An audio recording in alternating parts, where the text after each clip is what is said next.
Hello, my name's Phil. I'm the owner of Milton Photography in North Wales, and today I'm looking at 5 bits that I'd say are very worth purchasing when you first purchase either your first DSLR, mirrorless interchangeable lens camera, or alternatively if you're going to purchase an advanced bridge camera. So these are 5 things which I've found are always useful and normally something that if I am working in a shop I tend to recommend purchase pretty much at the same time as purchasing the camera. Okay, start off with number 1, and that is a microfiber cleaning cloth. This is for cleaning the front element of lenses, and it can also be cleaning the back end element of any lens, and this will get rid of most stuff, so things like dust, not too stubborn fingerprints, raindrops if you have to work a little bit harder. Those kind of things tend to come off with one of these with a little bit of work, and it's also worthwhile getting a few of them. I, for instance, have got 3. Reason for that is I have one normally for a UV filter, one for the front element of the lens and also the back element of the lens, and then I've got another one for what's called a drop-in filter system, which I normally use for landscape photography, and providing I've got enough interest I'll do a talk about one of those if you wish. Just let me know. I'll put a drop down in the comments for ordering one of these. This is an RSPB one, so it's got some birds on it, normal UK species, and they're relatively inexpensive, so you know, get yourself a few.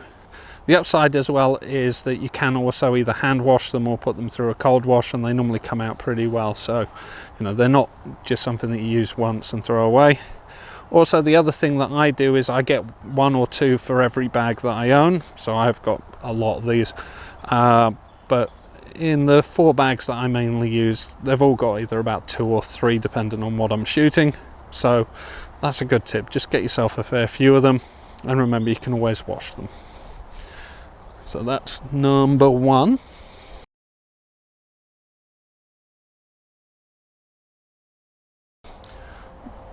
Okay, up next we have to protect your investment. So part of your investment is the lens that you've got. Now most standard lenses have got something that's called a thread, and with that what you can do is insert something called a UV filter. Okay, and as you've seen, that goes across the front of the lens, front element of the lens. If that gets a big enough scratch or a big enough crack in it, it will cause issues to your image. You will see light glares across the front of your picture.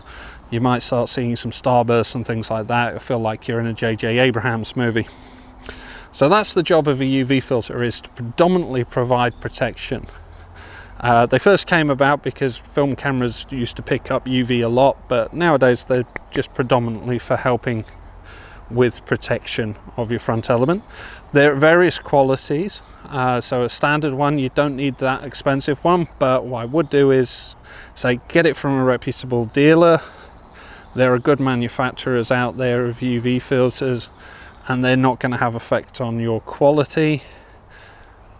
I have seen some filters that are so low quality your camera will not even autofocus, in which case don't yell at the person that sold you the lens, yell at the UV filter provider.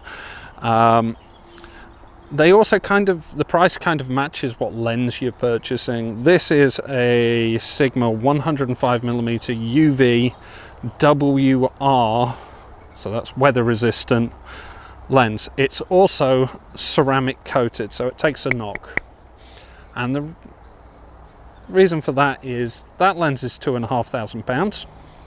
This filter, I think at the time of purchasing, was around about £300. I think they've come down since, but with the fact that I knew I was going to be shooting motorsport, I knew that tires were going to explode across the front of it. I knew that dirt was going to be thrown up, stones, alloy from wheels was going to get flicked onto it, and so spending that kind of money to protect that kind of money seems like a no-brainer. So if you're a beginner, don't worry, you don't have to spend this kind of money. It's not normal that you're going to end up spending a huge amount on your first lens, but invest in a decent one that's not going to do anything bad to your image quality. I'll throw a link to a reasonably decent entry-level filter in the comments below for you, but you will need to find out your filter thread size. And what I will do now is, one, I'm going to show you how to clean up the filter using a microfiber cleaning cloth, clean the front element, and also what you should be looking for on your lens so that you can find the right filter size. Okay, let's do that. Okay, when you're looking for the size of your filter thread, what you want to do is look for this symbol here before the 105.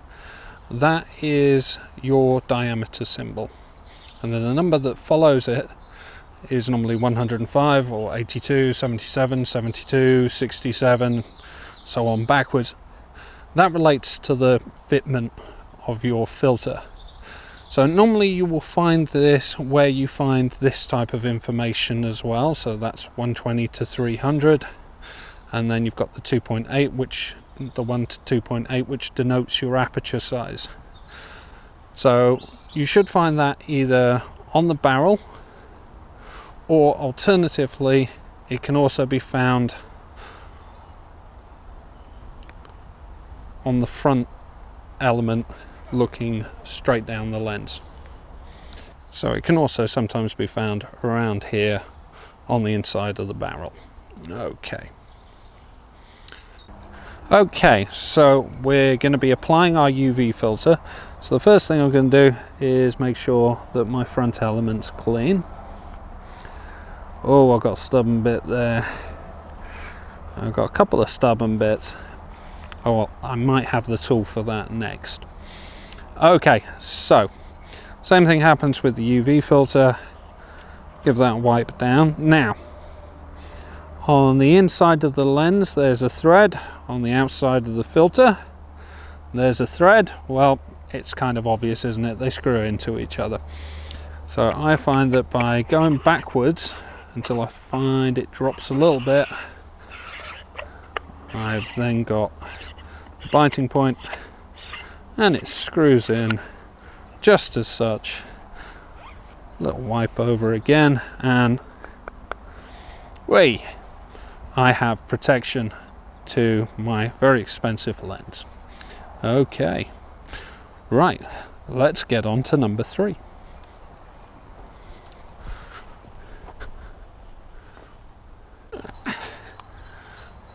Okay, so as you've seen, relatively easy to get that screwed in there, and you now know that you are looking for the diameter symbol and the number next to it so that you can find your filter size.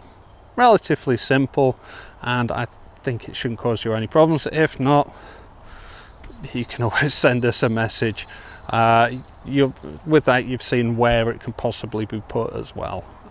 So okay, let's move on to number 3.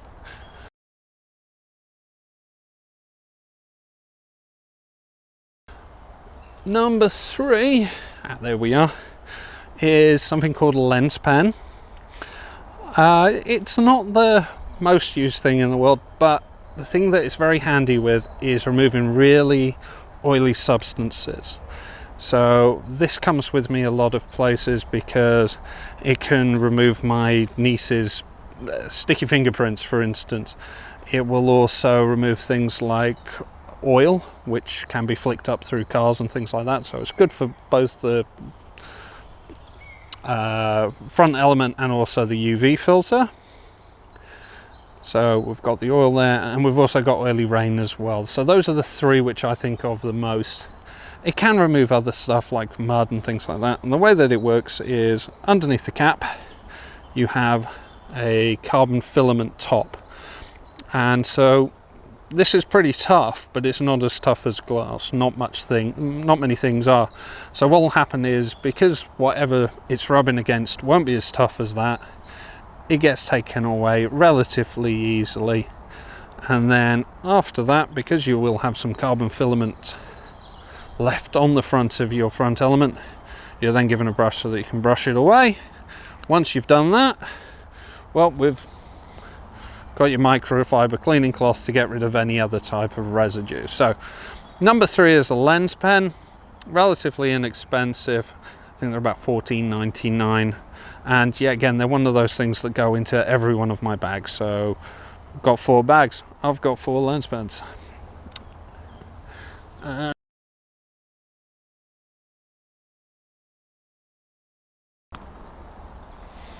Okay, so number 4 on my list is a spare battery. Spare battery is a very handy thing. Last week when I came to do the video on tripods, I got out, got everything set up, camera's all fine, got the microphone all hooked up, ready to hit record, and lo and behold, what flicks into the corner of the camera but the little flashy red battery symbol of doom. Went into my bag, pulled out my spare battery, fully charged, straight in, plonked it to the side. So 2 things that I can take away from there: having a spare battery is always a really good idea. And then we've got number 2, if I am not using a battery for a while, so 1-2 weeks or longer, it's definitely worth removing the battery from inside the camera. Put it somewhere like inside your bag or next to your camera so that you know that you won't forget it the next time you head out. But it's definitely worth getting a spare battery. Now, don't get me wrong, I know that these aren't cheap, especially if you're going straight from the manufacturer. But for the last 10 years, I've relied on a manufacturer called Harnell. Very good with batteries. They also make flash guns, flash modifiers and things like that. And I may have a look at some of their stuff a bit later on. If you guys like these videos, you know, do let me know, put a comment in.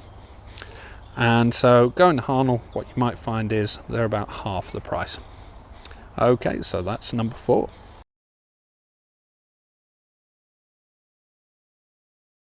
Okay, and last but not least, number 5, what we have is spare memory cards.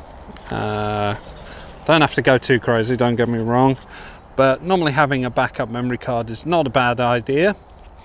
The other thing is to make sure that it is suitable for your camera. As the years have gone by, memory cards have got faster because the features that inside your camera have improved. So if you've got 4K video, you might find that you need a higher spec memory card. It's worth keeping an eye out for those things. So getting yourself a spare memory card, yet again, something that you can just stuff into your bag. What that means is it doesn't need to be a crazy size gigabyte. It could just be something like a 16 or a 32, and your main one's 64 or 128. You could do something like that, but just make sure that it's also matching the capabilities of your cameras. And a later date might go over certain features on memory cards. Again, if that's something of interest to you, it's more for the advanced photographer than an entry-level one. And normally I recommend that you would purchase the correct memory card at the time of purchasing your camera. Okay, so that's 5 things for the beginner's photographer.